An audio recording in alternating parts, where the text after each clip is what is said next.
Здраво, деца! Слушнете го денешниот возбудлив расказ. Аман не бил само лош човек, тој бил и многу горд. Големиот персиски цар Ахасвер го назначил за втор најмоќен човек во царството.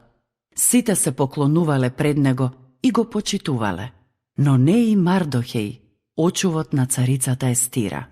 Никогаш не се поклонил пред него. Аман се разгневил. Одбиваш да почитуваш заповед. Зошто не се поклонуваш пред мене?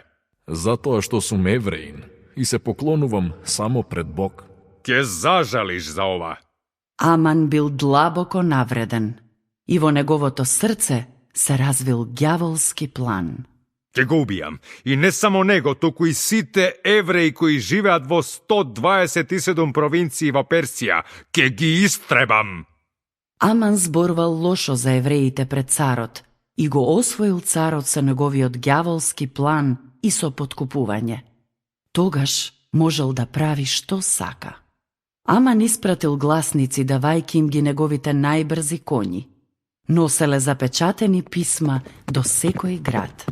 Насекаде била прогласена неговата страшна цел. По заповед на царот, на 13 декември сите евреи, мажи, жени и деца ќе бидат убиени. Не оставајте никого жив. Истребете ги сите и ограбете им ги сите нивни нешта.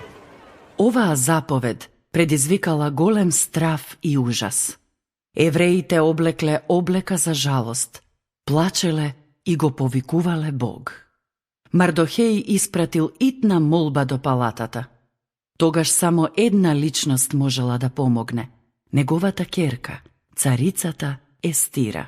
Естира, можеш да одиш кај царот. Замоли го да не остави да живееме. Не можам да го направам тоа. Никој не смее да оди кај царот, освен ако не биде повикан. Ако одам без повик, би можела да умрам.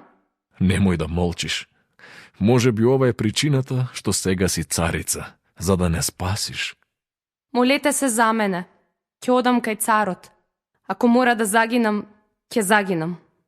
Исто како Естира, и Исус си го ризикувал животот. Бил подготвен да умре за ние да можеме да бидеме спасени и да имаме вечен живот. Естира ја облекла најубавата облека. Со срце кое чукало забрзано, се приближила до просторијата со престолот. Царот ја видел дека доаѓа. Ке ја прифати или... Ке ти кажам во следната драма. До следното слушање.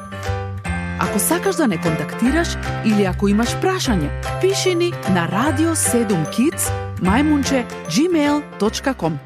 Чао!